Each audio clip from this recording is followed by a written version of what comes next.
Okay, Josie, this video's for you. I said I'd make it. First of all, if I haven't already said it, and I probably have because I'm pretty proud of this, everything is made out of pre-existing steel. Most of it's scrap. I mean, I had to grind rust off of much of it. The log vise part is made out of part of an old exercise equipment, or so it said on a sticker that was on some of it. The metal brackets at the feet that you can't really see the cart setting over it, they're the framework underneath a Coachman fifth wheel pop out that tore up, that Jones' dad had left here, and that's what the feet are made out of. And the axe was an old axe with a crooked handle. I cut the, well, you can't really tell that's an axe. It's got the foam rubber around it. When I'm not splitting wood, you know, I put the foam rubber around it. But anyway, I've set up. I've already cut up my wood for this year, but I did find one piece of wood laying around. It was covering a tarp to keep it from blowing away on a pile of logs that need to be split. And the logs that I've got to split, they haven't seasoned out yet, and they're sassafras. And I really doubt that axe assembly is going to split that sassafras. If I had some walnut, it'd probably split that, whether it's seasoned or not. But anyway, I'll show you how the log vise works. I even went to the trouble of hooking the saw up so you can see it get cut. It falls right into the cart. I built it high enough so the wood would fall in the cart. I wouldn't have to pick the wood up.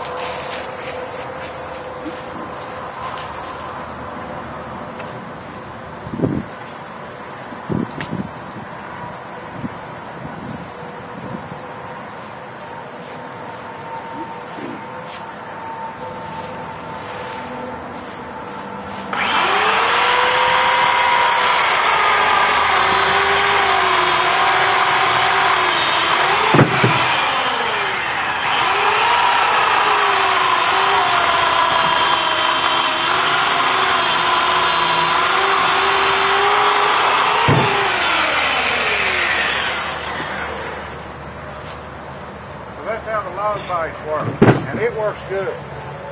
Now if I wanted to split one of these things, now there's sassafras.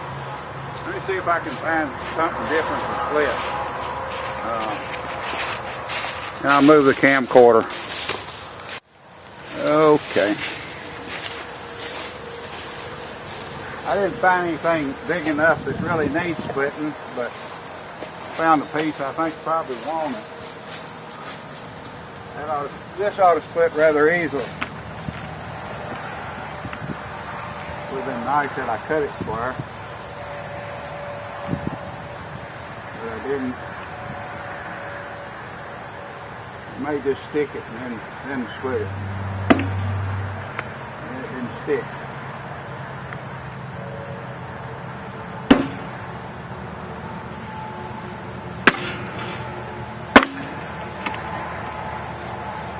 So it splits that real easy, but there's no reason for that not to split easy. Now next year I'm going to cut my wood shorter. I don't like the length that I've got.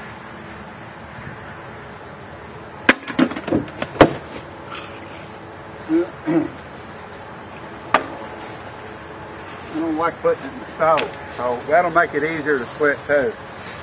But anyway, that's a demo. Now if I put up a big piece of sassafras, I could probably beat and pound on that the rest of the afternoon, never get it to split.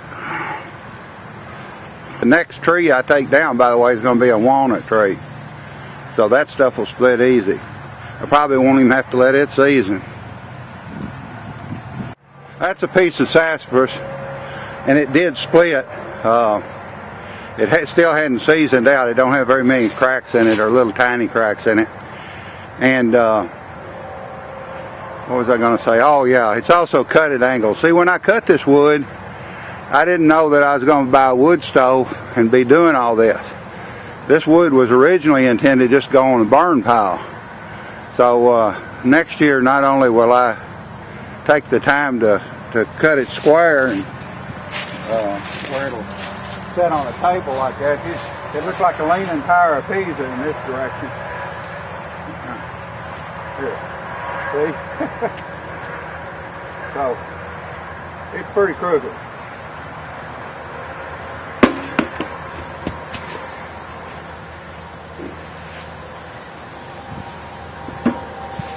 Once again, it's crooked as all get out.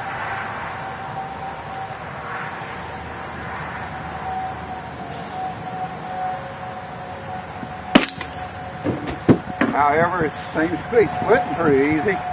I'm surprised. Maybe I can do some of the real big stuff. I'm getting impressed here. How about that? There's one more comment or two I'll make. Now, I had to wait not only for a prettier day, but I had to wait until I'd use some of my wood on my wood racks. I've got 2 of them I built, and that green one's still full. But anyway, I'd used enough of this down to have room to put some wood if I worked on it. And now that I see that thing actually splitting sassafras, I might just stay out here and do a little bit more of it. I thought while I was at it, I'd show you the stove too. It's a 72,400 BTU wood stove. And now you understand everything I've got made is made out of pre-existing steel. I have not bought any steel. Carrie gave me a stainless steel bucket a long time ago, so that's my ash bucket. And then since that was stainless, I made a broom and a poker and a shovel all out of stainless. I will say I did have to buy the broom. I did buy the broom on eBay. That's JB welded in there. And then I also went to the trouble to TIG weld up a wood rack. So it's really nice. It's even capped and everything. It's nice enough for the house. But anyway, it's out here in the shop instead. And then I've added 4 fans that blow on the chimney. I got 14-foot ceiling, so I got plenty of hot chimney there to take heat out of. But I'm not satisfied with the heat I'm getting. I'm going to get some stainless steel scrub pads and a bunch of them and fix them around the stovepipe in front of each fan in order to get more heat transfer. And then they said that it's going to be cold this weekend, so I got plenty of wood in here. I'm ready to go. Those milk crates, I didn't confiscate a single crate. Those crates all came from Aaron and his SAE brothers, or from Jamie or someone. I've just inherited those things through the years. There were 8 of them, but the bottom fell out of one, so I just got 7 now. But anyway, I'm ready. I'm ready for cold weather. It's supposed to be coming. And it's 68 degrees in here, 30 by 40 building. And upstairs, above the machine shop, up above the table saw that's up there, I have a blower. You can probably hear it running, which circulates the air around in the building. And the thermometer that I read is back behind me. It's way away from the wood stove. So I mean, it's pretty warm over here. As a matter of fact, I got my chair. I'm sitting. Instead of working out here, I can sit and watch my fire if I want to. But anyway, I'm ready for winter, and I'm not going to be wasting all that wood every year, burning it in a burn pile. I'm actually going to get to use it for a change. Preheat and carbon neutral. I can get that thing going real good, load it with wood, get it going good, and choke the air down. I choke the air down with that. And I come back 10 hours later, and that thing will still be warm. It won't be hot, but it'll still be warm. Still have hot coals in it. and it'll start the next batch of wood up real easy. Actually, it'll last more than 12 hours, but the book says 10 hours, and it'll certainly do 10 hours. There's the stove at one end of the building, and there's my thermometer at the other end of the building, and it's 68 degrees. I'm not sure what it is outside. I'd say it's probably in the 50s. What I've noticed on warm days, I did data collection on this naturally, me and my data. On a day when it's warm outside, it's 15 degrees warmer in here. There's only 15 degrees difference on a warm day, so it's probably 50 outside. No, it'd be 58, well, whatever.